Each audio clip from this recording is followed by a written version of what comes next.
Vienna once was the fourth largest city in Europe, and a really kind of a focal point. Of course, the imperial family, the Habsburgs, dominate the story in Vienna.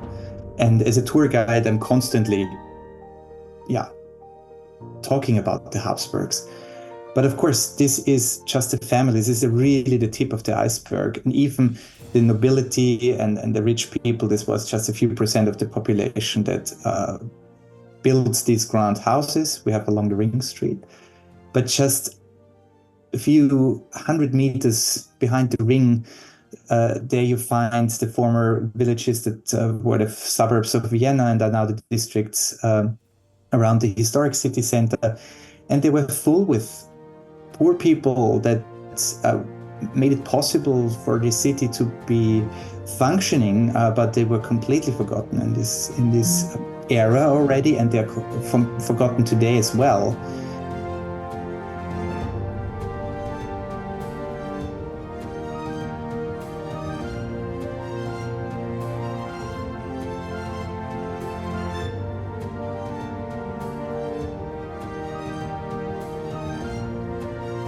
It's so great to meet you here on Zoom. Likewise.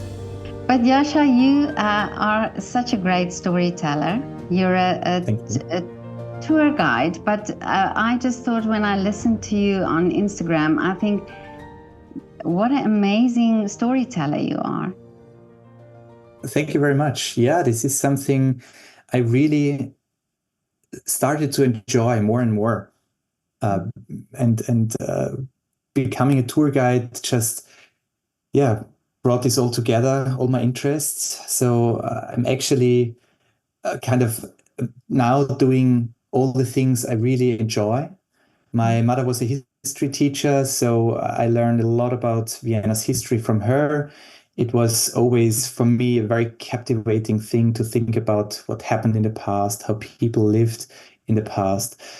And Vienna is such an amazing place. It has so many layers of history, so many stories to tell, so many fascinating characters here. But before I became a tour guide, I studied at the Academy of Fine Arts. So art was always interesting to me as well. But I really quickly learned at the Academy, although it was a fascinating time, I don't want to be an artist. I don't want to try to make money with art, especially in the field where I was working or studying. I did media art, so this is very hard to earn money with media art. And then at one point, I had no money anymore, so I had to go and earn money. So I ended up going to work in film. I was in film business for a decade or so. And I worked behind the camera. I was a dolly grip. So I pushed cameraman through space, and it was a fun time in my life. I really enjoyed it. I was involved in some great projects. I've seen amazing locations, because when you're working in film, you get to places where you would normally go to, or where it's really hard to get in. But after a decade, I knew kind of in Austrian film business, I've seen everything now. I've done local productions, really artistic ones, bigger productions for TV and things like this, and international films. But then I had the feeling I have no place to go anymore. Okay. And so I started to do the course to become a tour guide in Austria. So you have to go through a 1.5 to 2 year period of learning, and then you have to do 2 or 3 exams actually, and licensing process. And I got into tourism without knowing anything about tourism. I was really kind of naive, but I think it found me, and I really enjoy it. And I very quickly realized this is what I like. I can still tell stories. I'm involved in telling Vienna's history, and a lot of people, of course, are interested in arts in Vienna when they come to see Vienna, because we have these amazing museums. So I'm kind of doing all the things that interest me in my pace now, and I can develop my own tours, tell my stories. And Instagram, then in the last months, I started doing these reels, short history bits that are kind of fun. I love them. Because it's things that I never knew about Vienna. That is my goal, and I'm very happy that you enjoy them, because this is I called my company Hidden Vienna Tours, because I like the hidden things that need discovering, that you would normally pass by without noticing. Let me tell you a very moving story hidden in plain sight. It is engraved in the oldest gate of the Hofburg Palace. This is the Hofburg, one of the most visited landmarks in Vienna.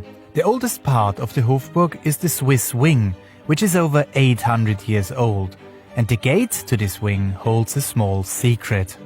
In the Swiss gate, people often pass by a small inscription without noticing it.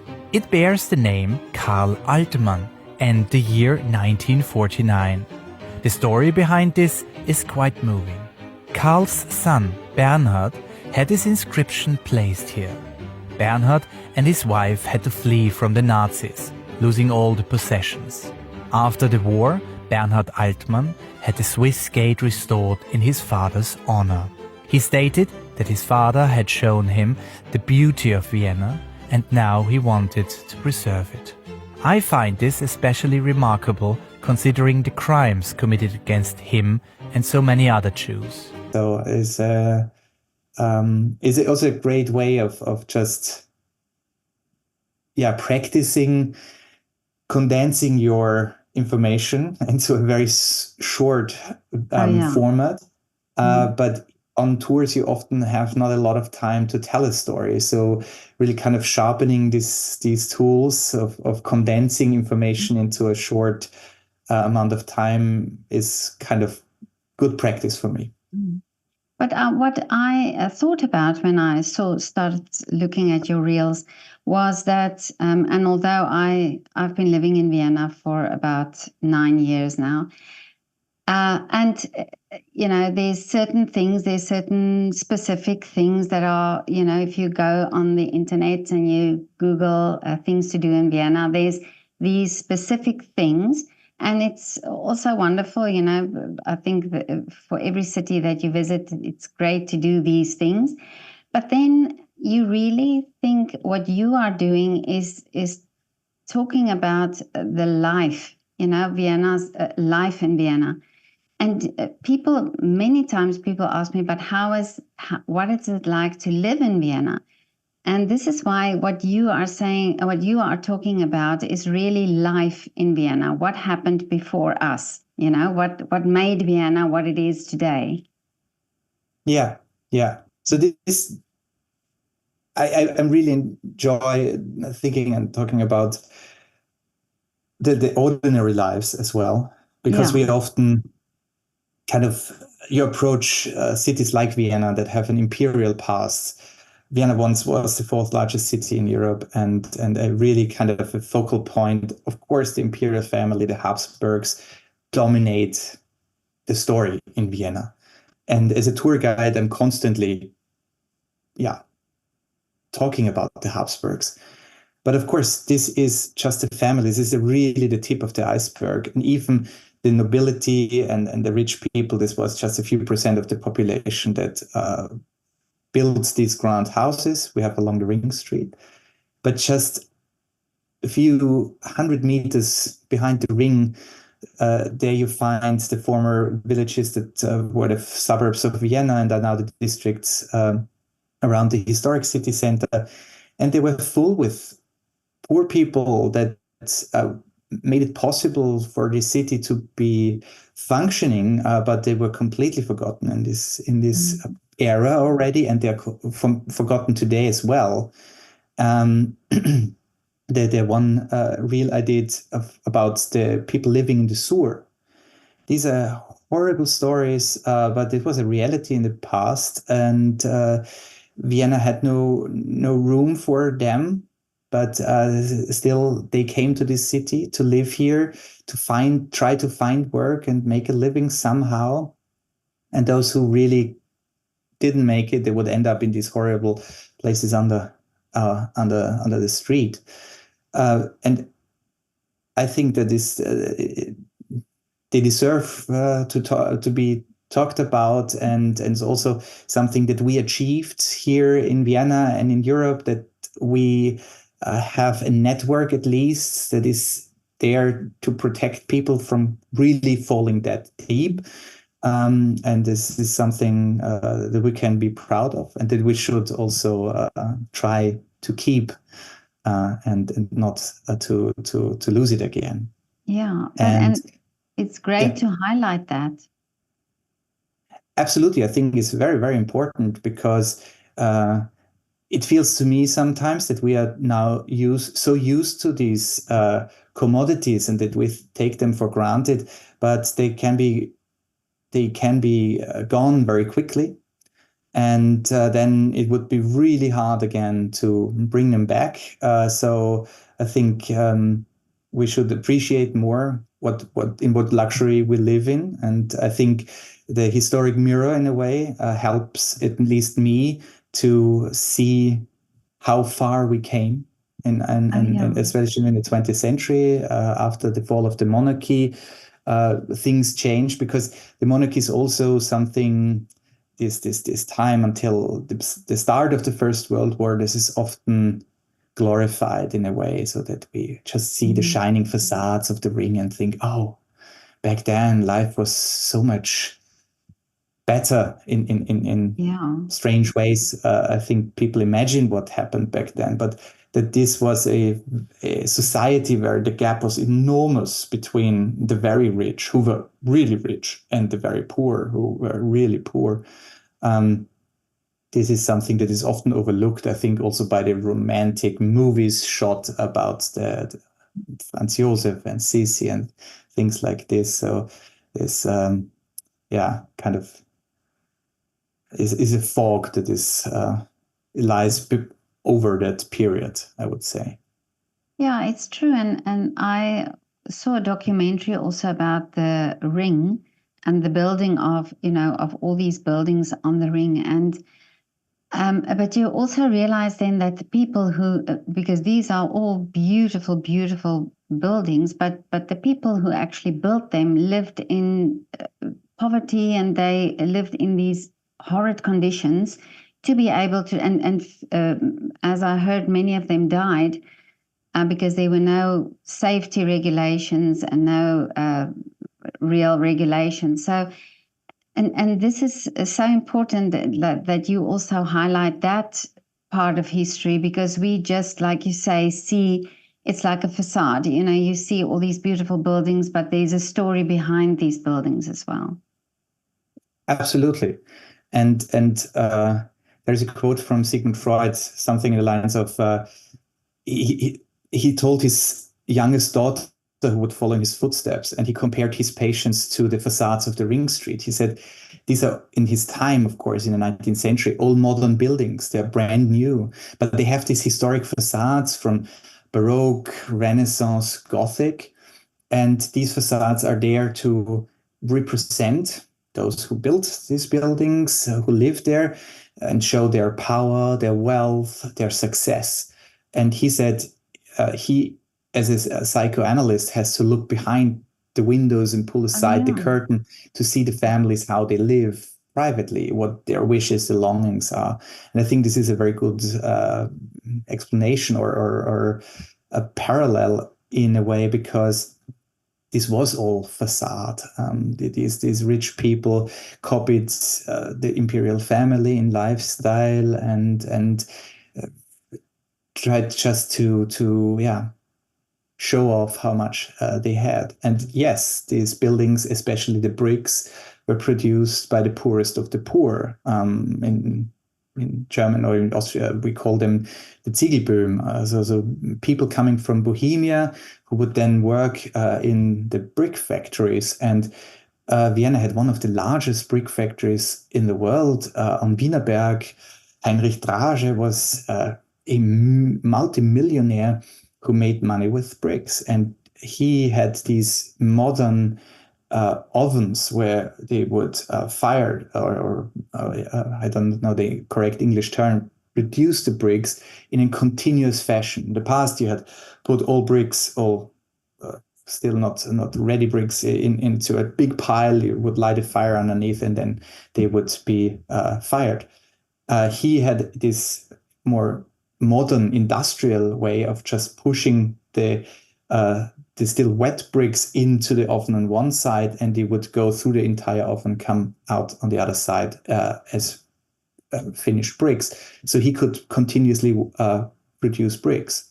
So this made it possible for these projects on the Ring Street to be made, but on the backs of the poor, because these people he employed, they had to live where they worked. They lived in barracks, men and women in separate places. The women, of course, had to have the children with them as well. Although they were families, they were ripped apart. They had no way of living together. And they were not even paid properly, because half or sometimes probably more of the wages were not paid in real official money, but in Drage money. So he had his own currency that people could only spend in his shops on the factory grounds. And so he would, of course, dictate the prices there. So there was no law against this. So once again, something we achieved today, that we have very strict and very clear laws on how your wage has to come together and how much you're paid, and this you're insured if you're wounded or something like this. So this is work done after the monarchy. Yeah, and so important actually that we also know about this because, like you said, look how far we've come. But it's also not just honoring these people, but also understanding more about, our environment, or that it shouldn't go back that way, or that what we complain about today, not that I say, that we don't have rights, but that we also understand that, we are living, actually, we have a lot of opportunities, and we have such a great standard of living at the moment. Absolutely, yeah. And this is, so I have different tours kind of concentrating on different parts of history, different topics, from espionage to Habsburgs. Of course, I have a Habsburg tour, but I also have more kind of targeted at locals, a tour about so-called Red Vienna, so the period that came after the fall of the monarchy. And this is where I look at the stunning architectural features of this period in the 20s and 30s. So Vienna was really a place, and this is kind of today often forgotten, because the Viennese tend to kind of downplay the role of the city and think it's not an important or interesting place. And I myself, for a while, was one of them. But then I started looking and found out that Vienna was a glowing beacon in this interwar period. Because in Vienna, the Social Democrats were elected and Social Democratic mayor was in charge from 1919 on until the fascists came. So they started a building program. This was unlike anything there before, because now suddenly the city government would provide flats. Before that, it was just the private sector who would build flats, and then there was no rent control or anything. So people lived in very poor conditions in many cases. And now the city of Vienna decided, okay, we're going to build small flats, small units, but they will have electricity, running water, heating, and a kitchen. And also space and a way of getting air and light into the flat. And this sounds for us so normal, but back then it was something radical new. And the city of Vienna, a city of around 2 million people back then as well, built in this 12-year program 60,000 flats. Wow. And this is really, other cities did this as well at the same time, but not in this scale. So London, for example, built also 60,000 flats for the working class, but it was a much bigger city, 6 million at that time. So, and in a very different way, in London, they were often built further outside in the suburbs. And this, the Social Democrats in Vienna decided to put these huge buildings, in some cases, all over the city. So not to concentrate the workers in one area, but also put them in districts where normally the posh, the rich people lived as well. Had, of course, a political and strategic background as well, because now when you move the people, the workers into these districts as well, you have a potential voters there as well. So it's for the elections also a good thing. But it was also there. This idea was put in place to have them all over the city so that you don't create hotspots. And this is something we can still see today, that Vienna has not these high concentrations of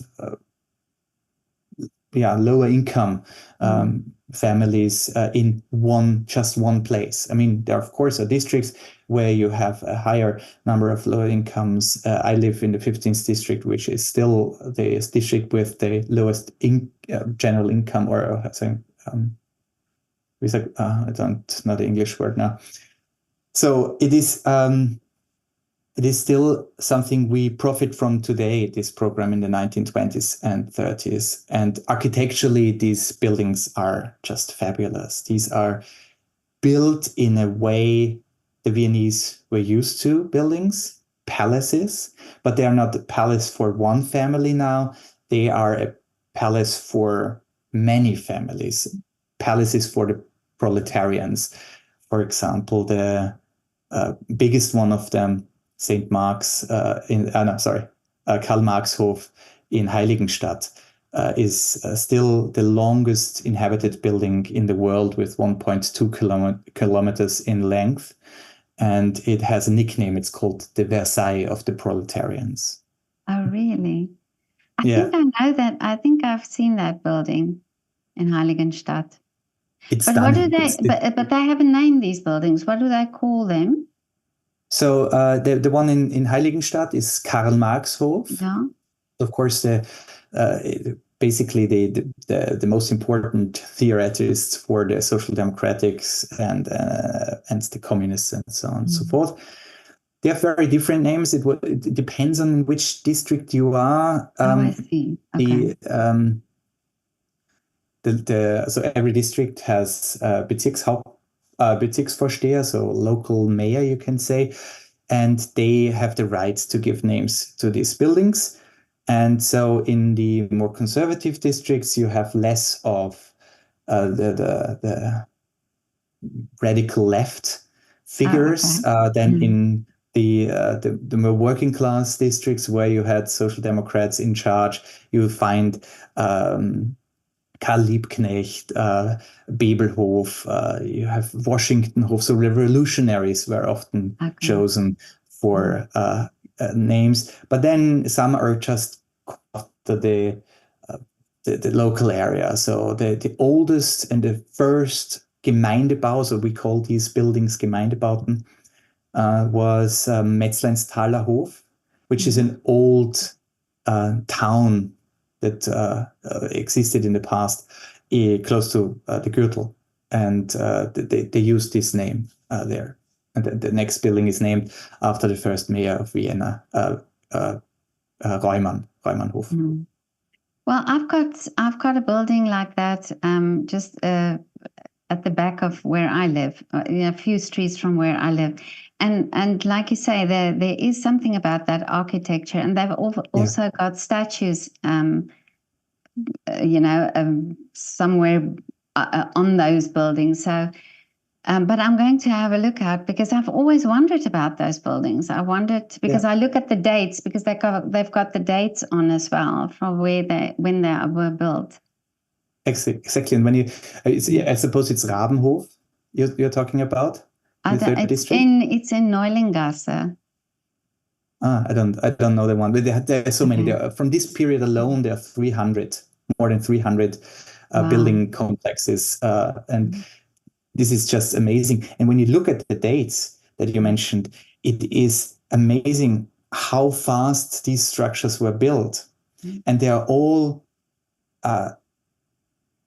brick buildings, so they could have used steel and concrete because this is much faster, much cheaper. But on purpose, they use bricks because bricks need more hands, so more workers had to be involved, got paid, and also those who should live in these buildings would build these buildings. So you have a very close emotional connection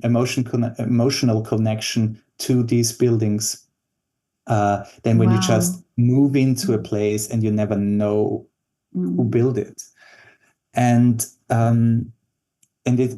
you said there are statues as well in there, and this was an important detail. So workers should not have just a place where they can live, which is an important step, but they also should be able to enjoy these places. So art is always involved. So they had statues, mosaics on the wall, but also education. People should start educating themselves. So there are libraries. People should have the ability to go to the doctor very easily and for a low fee. So there are doctor's offices, there are shops, there are kindergartens in there. There are places where young mothers or young women or women in general that are pregnant can go and get information about what the baby needs, how to prepare for having a child, and things like this. The city of Vienna started giving out these little packages where you got the first little body for the baby to have a little bit of clothing. There was a bottle in there, and the first things a baby needs, so that the start of life is at least a little bit is provided for them. But before that, if you were poor and you had a baby, you had a baby, and then you had to fend for yourself. And there was only charities. When you were lucky, you could go to a nunnery and get something to eat if you needed it. And now the city would take over this. And so this is also the beginning of building a social network, a social system that supports everyone equally. And this is an important step. So these few years in between the First World War ending and democracy ending then in 1933, this short period is enormously important because they're starting to build the foundation for what will come after the Second World War in terms of social security and things like this. And that's why I'm so interested in this topic as well. And this tour is great because I do a walk from the 5th district at the Gürtel into the 12th district. So still today, working class immigrant districts, and there you never find any tourists. So they can, and you find also the people who live in these places. And from time to time, not too often, but from time to time, they kind of come and ask, what are you doing here with the group? Why are you looking at this building? And then I tell them that they are living in a great achievement, basically. And sometimes they're really surprised because they never think about this, because this is their home, this is where they live. And often don't have the historical background for this. Yeah, and I think it's, I didn't know. I mean, I saw on the buildings, when I see the dates, then I realized it was around the First World War, after the First World War. So I thought it was, just helping people, but I didn't know this history behind it.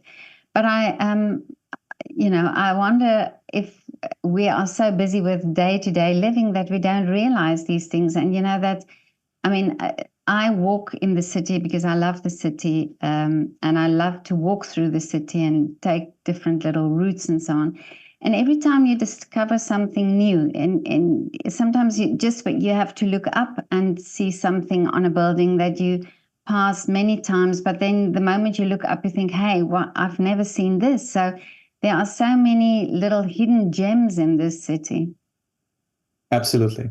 That's a good point you brought up. Looking up is very important in Vienna, especially in an Art Nouveau period. The architects loved the zone just underneath the roof to put decorations there. Otto Wagner's buildings at Naschmarkt, for example.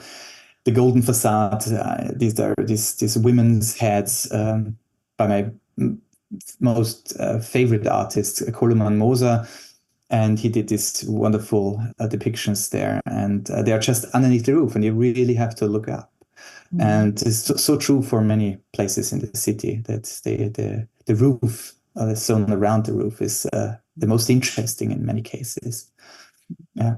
Absolutely, and wandering through the city is one of my favorite things to do, and I was lucky enough to be able to make a business out of it, which is great fun. But really, I would love to do one of your tours because it sounds so interesting, and I'm so interested in buildings, I love, and this is why I say I love your reels, because I love these stories, and that's not the.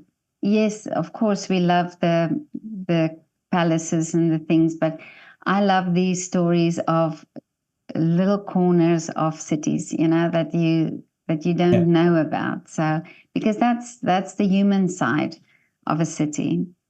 Today I'm going to show you the witnesses to one of Vienna's most tragic fires, and we're going to look at the place where Sigmund Freud started his career. Ever wondered about the statues in Pötzlensdorfer Schlosspark? They weren't always here. Originally, they adorned the roof of Vienna's Ringtheater. So let's return to the city center, to the Ringstraße. This is the location where the theater once stood. Back in 1881, on the 8th of December, tragedy struck during a sold-out premiere night. One of the gas lights on stage malfunctioned and a fire broke out, trapping over 1,700 people inside. With the doors opening the wrong way, escape was impossible. The catastrophe claimed over 400 lives and led to the theater's demolition. Today, those statues stand here in Pötzlensdorfer Schlosspark in the western hills of Vienna. Emperor Franz Joseph tried to make amends by building the so-called Sühnhaus in the location of the former theater. The victims' families were supported with the rental income from the building. But not surprisingly, only a few people dared to live there. One of the few was Sigmund Freud. He obviously didn't mind and opened his practice here. Absolutely, yeah. And we also, a colleague and I started a podcast 1.5 years ago. It's a German podcast. There is an English one in the making, but this is going to take a few more months. But in our German podcast, we talk about professions nobody needs anymore.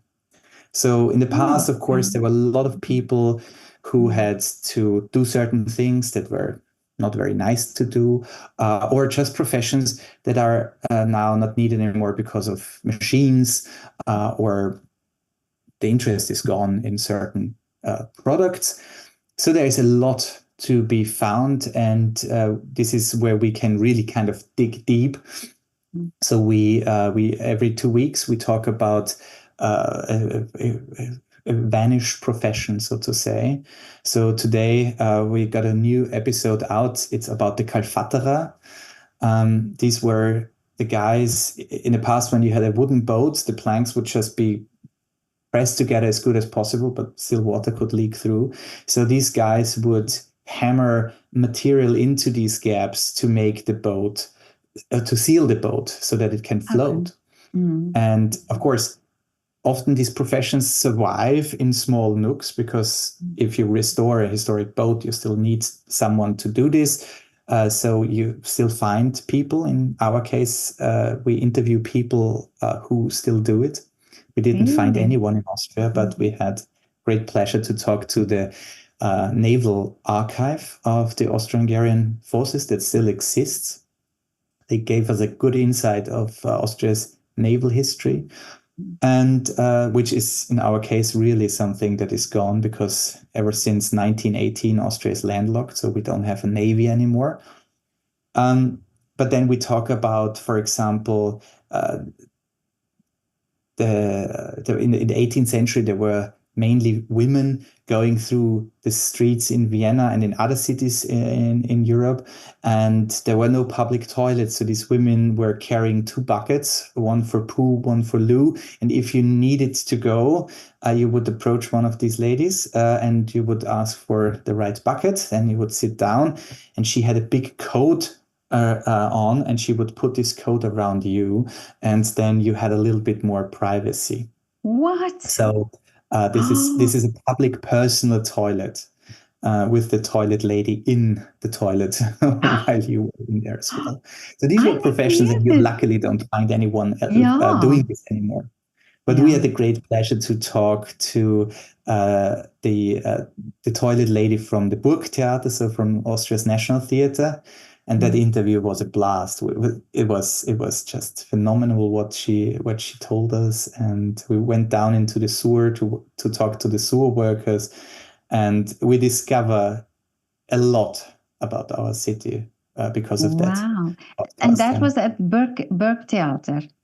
At Burgtheater, yes, exactly. Yeah. So she's now retired. But she really had a very interesting insight to many people's lives, because she sees them in a very, very private setting, and especially in the Burgtheater. So she was actually a toilet lady. Yeah. And my wife, my mother, they knew her because she was mainly on the ladies' toilet. I never encountered her on the gentleman's toilet. But she would kind of know a lot of people, regulars from the theater, and she had her own interesting theories about who is how and things like this. Because she saw them and encountered or had interactions with them in a very, very private setting.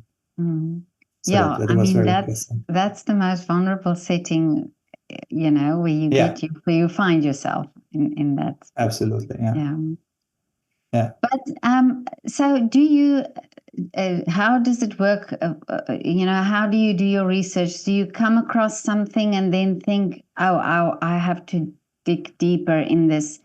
Or do people come on your way? How do you get your content, or how do you get your sort of your interests in what you want to do tours about? So yeah, with the topics for my tours, it's often a personal interest that kind of starts it. So with the tour about espionage in Vienna, which is a very popular tour, I kind of started because I wanted to know if there was something to be found. And I was very quickly kind of realizing that there is so much going on in Vienna still today and in the past, because Vienna is a hotspot for spies. But here, most people don't know, because this is not a big topic in Austrian politics or in media. And so that was quite interesting. And I kind of never stopped researching, because on the tour, I often have people telling me stories, telling me about this one figure from their home country who was here in Vienna doing this or that. So I often get new input from my own guests, which is quite great. I just recently learned something new about Norway's spy history, and that one of the biggest spy scandals of Norway was solved here in Vienna, for example. I have a tour about a combination of Art Nouveau and street art.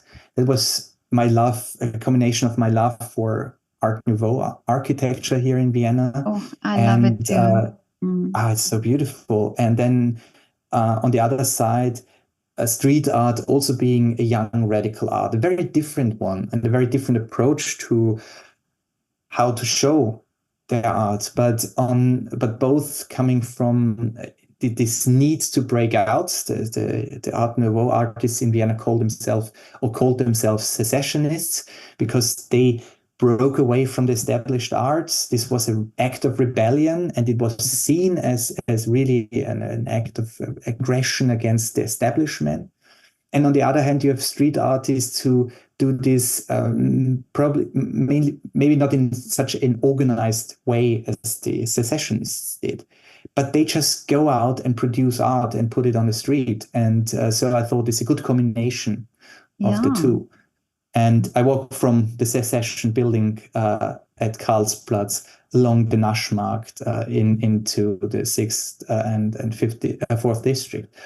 And on the way, there are some hidden and less hidden murals of great artists and street art and the Art Nouveau, of course, as well. So that was just kind of an homage to my own. I'm researching with my colleague Simone, who I'm doing the podcast with, a new tour in the 6th and 7th district, where we are going to talk about the poor, those voiceless people who were overlooked for so many centuries and still are. And it's going to be called the Gangs of Vienna, and we're going to see a slum that is not there anymore, the so-called Ratzenstadel. But if you know where to look, you can still see a few bits of this place around in the city. And we're talking about all those who were forced into the underworld, basically. Not only those who actually lived in the underworld, the people in the sewer, but homosexuals who were forced to live in hiding because it was illegal in the monarchy and also in the Republic of Austria for a long time. Those poor, often young girls coming to Vienna to find work here as maids in the big houses. And if the man of the house took a shine at them, or the sons, and they would get pregnant, they would be kicked out, and their only way out was either to commit suicide or go into prostitution, and they were forced into these horrible circumstances. So we're going to talk about really the poorest of the poor on this tour, and this is really focusing on the very lowest rank of society in Vienna that existed so close to the very rich. So in the 6th district on Rilferstrasse, you had the beautiful grand hotels and shopping street, and just a few meters down to the Vienna River, you had slums where people lived in horrible conditions. So it was very, very close together for a long time. And but you say, sorry, yeah. No, carry on. No, please. Okay. Now, who are the people who are interested in your tours? I mean, do you do the tours only in German? No. So I do tours in English and in German, mainly in English. So I have my regular walking tours every week. The I Spy Vienna tour, the Who Killed the Habsburgs. And in the coming months, I will add this tour in the 6th and 7th district, the Gangs of Vienna. They are every week in English, and I mainly have international travelers who come to Vienna. And on the other hand, I have the more specialized tours like Red Vienna, a tour about public transport in Vienna, for example. And these tours I have in German, less frequent, and in other parts of the year. So because in summer, mainly tourists in Vienna, not locals. And of course, all my tours are also available for private bookings. So if you have a group of friends or family in Vienna who wants to see their own city, you can pick any tour from my webpage for private tours as well. And this is, ever since COVID, more and more popular. So I have more locals now than before, because I think since we were forced to stay in our own place, we started looking at Vienna or at our cities where we live in a very different way. And I think this is, I also hear from other colleagues from around Europe, much more common now that you have regular locals coming to your tours.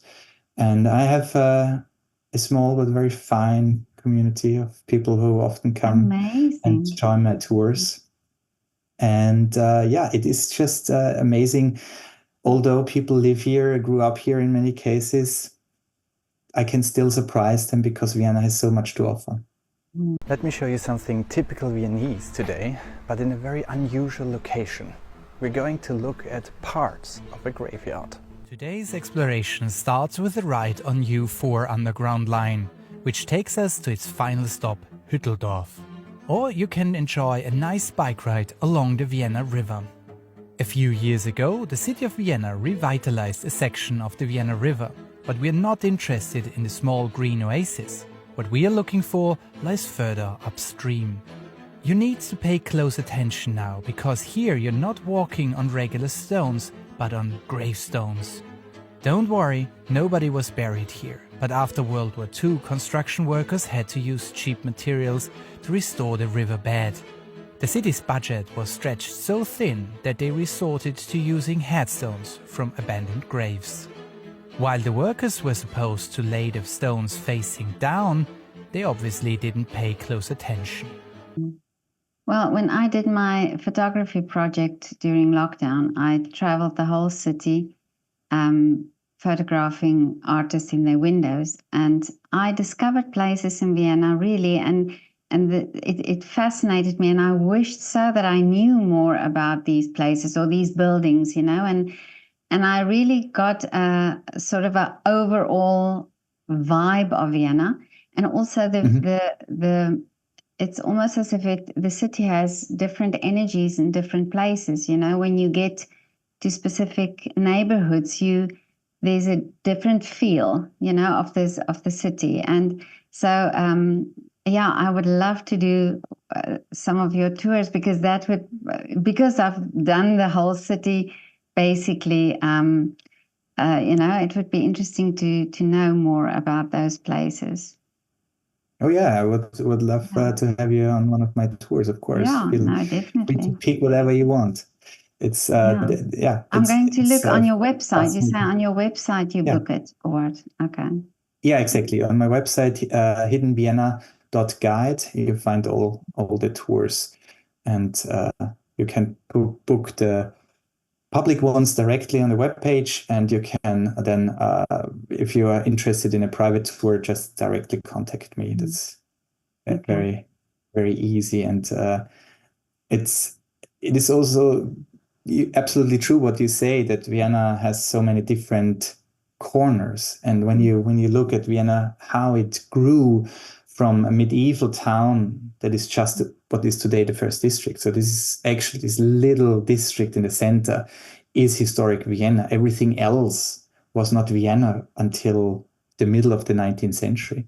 And all these villages still are around, but you have to look for them, because they're now completely surrounded by buildings from the 19th century and 20th century.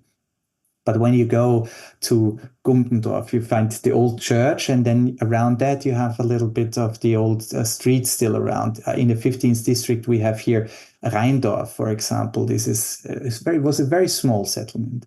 Or Fünfhaus. These are all small individual and independent towns in the past that just grew together over the centuries, and each town had a different profession based there. Like in Fünfhaus, there were leather makers, so they would produce and work leather. And then you had a lot of industry in these districts as well. So, and you can, in a way, also in architecture, if you know what was going on where, you get an idea also in architecture. For the 7th district was for a short period, but one of the at the beginning of the 19th century, Europe's largest silk production. There were hundreds of silk looms there, and it's yeah. If you start scratching on the surface, you already find stuff. Yeah. But what I always found so interesting because I never knew where I'm going. I got the address from the person, and then I would go blindly, not knowing what the building looks like. And then sometimes you had to go through a door to get into an Innenhof, and then to the person. And this was for me always this magical thing, is that you see, it's a very, very basic facade. And then you enter this wooden door, and then when you're in the Innenhof, then suddenly it's a world. It's almost as if you are cut off from the outside world. Then it has it has a smell and a feel and a sound, which for me was always so magical. Absolutely, and you have these beautiful inner courtyards where you have trees and gardens, and then you go into another courtyard, and there is an old factory in the backyard, so to say, because these building blocks were often used by companies as well. So you find an old chimney in behind the representative facade on the street. So Vienna holds a lot of these hidden nooks and hidden secret backyards or inner courtyards, and this is something kind of I did in the past as well, but I do it more and more ever since I'm a tour guide. As soon as there is an open door to a building, I just go in. In. Sometimes it feels a little bit like intruding, but when it's open, it's fine. I'm not doing anything illegal there, but just having an idea of how the entrance area is presenting itself with statues and columns and things like this. Okay, this was once a very, very good house. Or you go into it and you see, just recently in the 5th district, I walked into a house and it has this beautiful glass window for the door to the rear courtyard in blue and yellow and red, and edged number of the year when the building was built, and things like this. They're small things, but it's just an unexpected, colorful window that it can be just beautiful. Or the old bellboards, where in the past you would enter building and you would ring inside the building. So you have often these black glass panels, and on it you have these wonderful little bells, and underneath, often handwritten, curved underneath, the name of the former tenant, and also old professions. So in all these buildings in the past,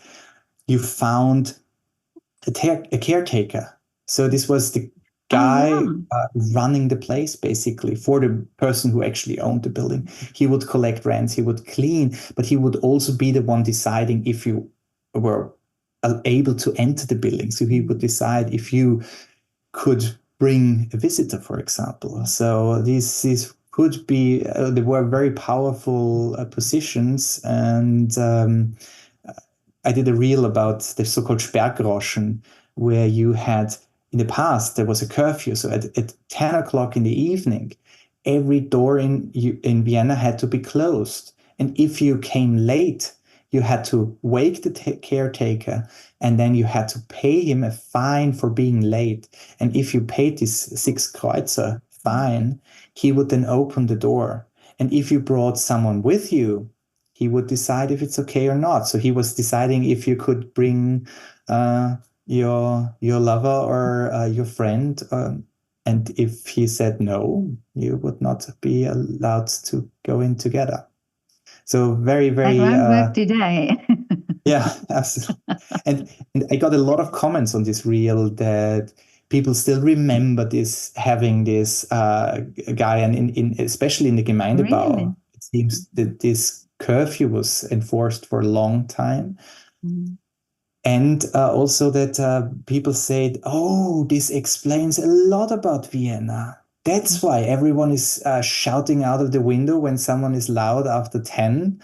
Oh, People are very, okay. very sensitive to noise in Vienna, I have the feeling, after sunset. So Mm. it gets quiet in Vienna as well. And I think as was a lot of people who come from the outside, I would say outside of Austria, so expats who basically had to learn that Yeah. Vienna is a quiet place. I don't know how this is for you, how this impression of Vienna as a very quiet and also sometimes very grumpy city was when you arrived here. Yeah. But I find people very considerate, very sort of, um, yeah, like you say, not try not to disturb the neighbors or try not to do anything that inconvenience somebody else. This is what I find here. Yeah. Yeah, and I think for at least in our building is a little bit different. We know almost all people who live here personally. We are roughly the same age and we like each other. But in other buildings I lived in, it was often very anonymous. You lived in your flat and maybe you knew your neighbor from saying hello when you passed each other on the hallway.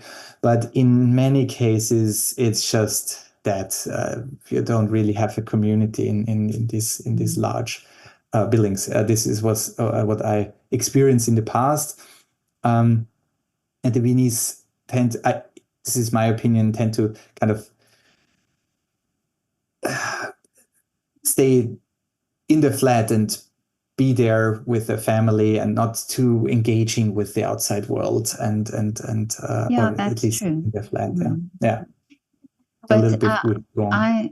but for me, it's I always just assume because I'm a foreigner, because I'm not from here, so that you think, Now it okay, this happens is to my locals as well. Oh, okay. Yeah. But what I found interesting when I did my project was at some stage I started asking some artists if they would like to sing through the window or play their instrument and so. And that I found so strange is that they would say, no, this would bother the neighbors. And I thought, well, you think Vienna is such a musical city that people won't mind, but still there were an incident where a soprano sang from the window and the neighbors started shouting at her to keep quiet. I know exactly the video. This was such a lovely idea that people would sing to just kind of, have the feeling that there is someone else out there in lockdown. And the reactions were very mixed. I think many people enjoyed it, but this is so often the case. You then only hear the loud, angry voices. It's just maybe one person or one or two, but the others who actually enjoy it, they're quiet because they want to hear it. And then you have the feeling that, in a musical city like Vienna, people actually don't want to listen to it as long as it is not in the right setting, because we go to the opera and we go to the Golden Hall of the Philharmonics, and this is where music happens and not in the streets. No, that's true. But I I did an interview with an Italian baritone, and he said during lockdown, he used to sing in his apartment because he had to sing somewhere. And he said one morning he didn't, so the neighbor came to knock on the door and ask if he's still alive because he didn't hear the singing. So in Italy, it seems to be okay. They enjoy it. Yeah. And a good neighbor to be. Yeah, there were many stories that like you then started hearing through the wall that someone else was playing a music instrument, and suddenly you got a reaction from the other side, kind of mirroring the tune or something like this. Yeah. But was strange times, but it brought new creative ways of engaging to the city as well. Yeah. Well, my neighbor downstairs is a singer-songwriter, and I hear him through my window, especially in the summer because the windows are open. And I just love listening to him because I can hear him practicing a song, and then a few days later you hear the whole song. So you first hear the bits of the song, and then the whole song. And and I love that, that process, also hearing that process. Yeah. But Jascha, I want to ask you the $1 million question, and that is why is Vienna the city that artists flock to and people flock to? What is it about Vienna that you think makes it such a special city? That's a good question. I mean, in the past, it's kind of easy why so many musicians came here, because the imperial court was here, so there was employment, there was money, there was an interest. And because of the imperial family, also supporting, especially the opera, was an important thing in the Habsburg family. The Viennese kind of copying what the imperial family does. The opera became an important place to be, and people enjoyed it. And this is a kind of tradition that is carried on, I would say. So when I have international guests and I want to kind of give them an idea of how the city works, I always quote, I think it was Gustav Mahler who said, "If the world ends, come to Vienna, here it's happening 10 years later." Oh, okay. So it is a city where things change very slowly and progress is done very slowly. So Vienna keeps old things for longer, and then when they survive, they tend to stay. And therefore, I think we have all these opera houses and concert halls and grand orchestras for a rather small city, and the locals love it. And of course, you have people that are listening to, when it comes to music and classical music, who are going to the concerts, who are paying money for tickets. So there is a big market, and there is a bigger chance to start a career in Vienna, and you have great academies here. And also in art, we have 2 large art academies in town. Vienna is a place that seems to kind of inspire people still today, I think. It's a livable place, it's an affordable place. So our students who come from outside of Vienna to study here, they often stay because it's a place where you can stay and have a comfortable life, but you're well located in the center of Europe. And it is a fascinating place, and I more and more discover this because of the outside view I get through my guests. Because as a local, you're used to it, you have something to do, you're on your way, you have to be somewhere, so you don't pay attention what beautiful things are around you. But when I walk through the city with my guests, they start telling me how beautiful this is and how stunning this is, and that they don't have this in their hometown.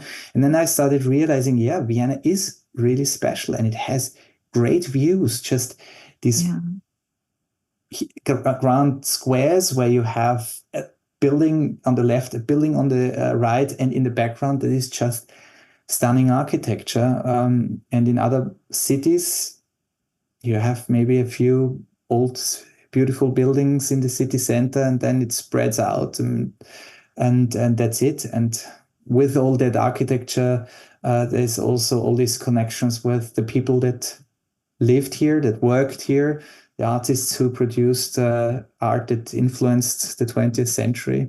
I mean, Schiele and Klimt and Kokoschka, they are key figures for the art that is going to be produced in the 20th century.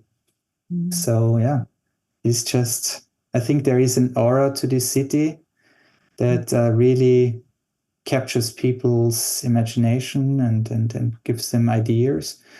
And when you kind of realize this and open up to it, because you have to kind of also allow yourself to see it, then Vienna is really a place that offers a lot. But it has a hard shell to crack, I know that. So you have to get through the Viennese outer layer to kind of see the city and the people, I think. Yeah, no, that's definitely true. And it's also lovely that it's the city, and just a few kilometers outside you've got the woods, and you've got nature. Absolutely. And the beautiful city parks. No, there's a lot to sing about about this city, really. And interestingly, this is also what I discovered is when I did this project, I was just going on public transport the whole time, from one end to the other and all in between. And what I discovered is that the furthest that I ever had to walk from a bus stop or a train stop to wherever I went was 20 minutes, which if you think about it, the infrastructure is so great, that you don't really need a car if you live here. Absolutely, yeah. So I'm a big fan of public transport, and Vienna is great. It's very affordable. It's easy to use. It really gets into the far-flung corners of the city. I mean, further out, it's maybe a little bit more spread out, but it is still, the infrastructure is there. And I live in the inner city. I don't own a car. When it's nice outside, I bike. When the weather is not so nice, or I'm dressed for a private tour and I don't want to sweat, I go by underground, and it takes no time to get from A to B. Especially when you live on the U3, which is my favorite line, because it's the one that really connects all the dots in the city so well, and it's fast. Yeah. And that's why I have my own tour about public transport, because Vienna's history with public transport is not so, it was not an easy way to get where we are, because Vienna had actually one of the first opportunities to build an underground, but and many other projects that were all not financed or did not receive support from the city. And at the end, Vienna was one of the last cities in Europe to actually get a true underground line with the U1. But Otto Wagner's City Railway was a enormously important infrastructure project for Vienna. And it's also a beautiful one, because every station building is an architectural jewel. And I mean, the one that we have here at Stadtpark, the U4, beautiful. I mean, it's really so beautiful. Well, wasn't it him also that designed this one, Wagner? Yeah, exactly. So he had already in 1873 the plans to build a city railway network for the World Exhibition.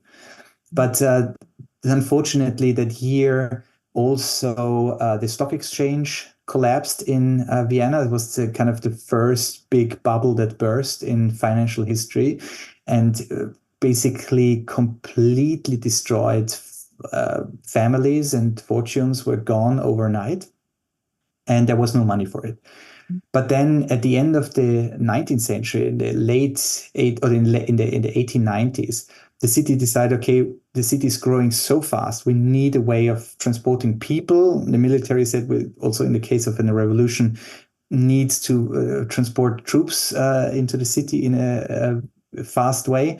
So City Railway was kind of conceived, and Otto Wagner was asked to do it. And this is the project where he changed his style. So with the underground line of what today is U4, U6, and the so-called Vororte-Linie, he introduced Art Nouveau. And it is still today the biggest continuous structure in Art Nouveau in the world, because everything in between the station buildings was also designed by him and is considered part of this. And he really changed how people moved through the city, and he gave them a beautiful place to get on board the train, especially the big buildings on the Gürtel are just temples of modernity, you can say. There's lots to do and see in Vienna. Absolutely. People have to just contact you, I think, definitely.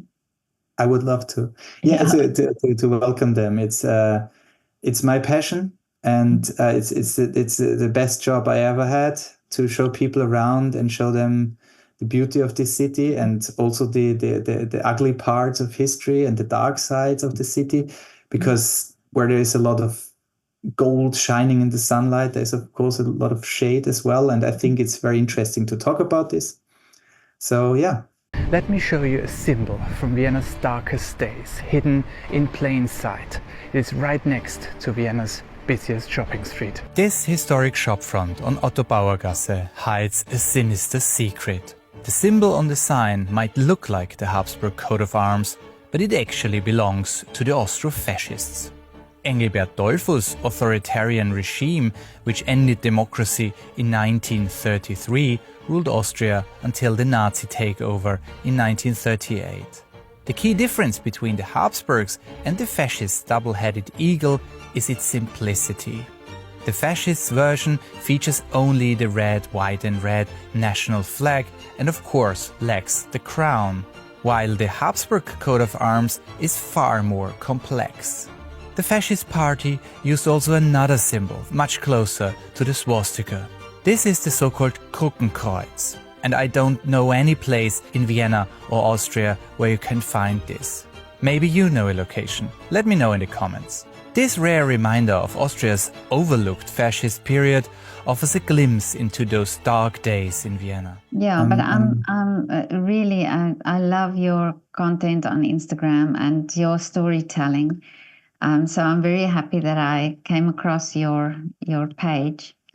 But tell me, Jascha, what are the wishes for you for the future? Where do you see your business going? So I'm trying to. I have 2 little kids at the moment, so at the moment I'm taking it slow.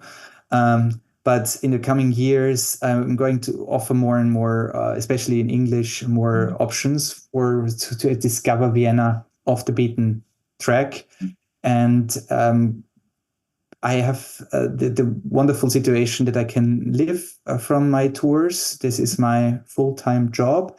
But of course, I want to just be able to do more tours, to approach more people, and to give them the opportunity to see a side of Vienna you normally don't see. And a big thing I'm enjoying now as podcasting. So with the German podcast, we have this great project going, which is going well, and we are going to expand this into an English podcast project where we're going to focus on stories a little bit further out the city center, so away from where the tourist crowds are, to give people the idea a little bit comparable to the reels I do on Instagram, a little more with a little bit more depth in 20 to 30-minute episodes, to bring people into the districts around the city center mainly, because there's so much beauty to be found there. The 8th district, the 9th, the 4th. There's so much history. So many people came here. So we want to talk about these hidden streets outside of the touristy areas. And you know what I love about this idea of the podcast also, and also about your Instagram page, is for people who are planning to come to Vienna, they can already know something, and then decide, okay, this is the tour that I would love to do, or even give background to other tours, that they might do. So it's wonderful that you have that idea to do that. Yeah, exactly. And we want to also to give people an idea before they come. They can use the podcast when they are here, and of course a platform for me and Simone to promote our tours as well. And we are going to not only talk about the historic event or person that lived in the district, but also kind of point people in the right directions to find a nice shop or a coffee house or a hidden museum. Vienna has 120 museums, many of them small, many of them free to go. So there's so many things to be discovered, and I think Vienna's historic city center is beautiful and has a lot of interesting things to see and hear about, but it is definitely a city that deserves to sprawl out and go into the districts and explore a little bit further than the Ring Street. Yeah. And if you talk about little coffee shops and so on, or places, you see people queue at these traditional coffee houses, which is wonderful. But I sometimes think there are these small little coffee places all over the districts, and people miss out on going there. Absolutely, yeah. No, it's I mean, some locals are happy that there are no crowds there, but absolutely, if you go to a coffee house in one of my favorite ones is Jelinek in the 7th district, which is really has this kind of old, patina. I don't know the English word for it, but it's these layers of smoke and dust and history, and you just sit there and you enjoy your coffee. I don't drink coffee, but I enjoy my cake or my hot chocolate, and get a feel for the old coffee house culture that is there. Yeah, absolutely. Well, Jascha, it was so great to talk to you, and I'm definitely coming for a tour, 100%. I love this. Yeah, I love these stories, and I love history, and you just make it seem so interesting than the usual stuff. Thank you for that wonderful compliment. Yeah. It's a great pleasure. Let me show you a church in the heart of Vienna where the devil himself hides on the wall. This is the church St. Michael's the Archangel. It is located right next to the Hofburg Palace, and while tourists crowd the area, hardly anyone visits the church inside. The church is one of the oldest in Vienna, dating back to the year 1219. As with all medieval churches, this one was also brightly decorated with painted scenes from the Bible, because people couldn't read. The oldest of the recently uncovered paintings is this one, Archangel Michael as the Weigher of Souls, dating from 1350. Next to him is not only the Virgin Mary and baby Jesus, but there he is, the devil himself. Here it is decided who goes to heaven and who is condemned to hell. If you look closely, you can see faces in the body of the Prince of Darkness. These are the souls swallowed by the devil, trapped for eternity. If you want to know more about Vienna's hidden history, follow me or come on one of my walking tours.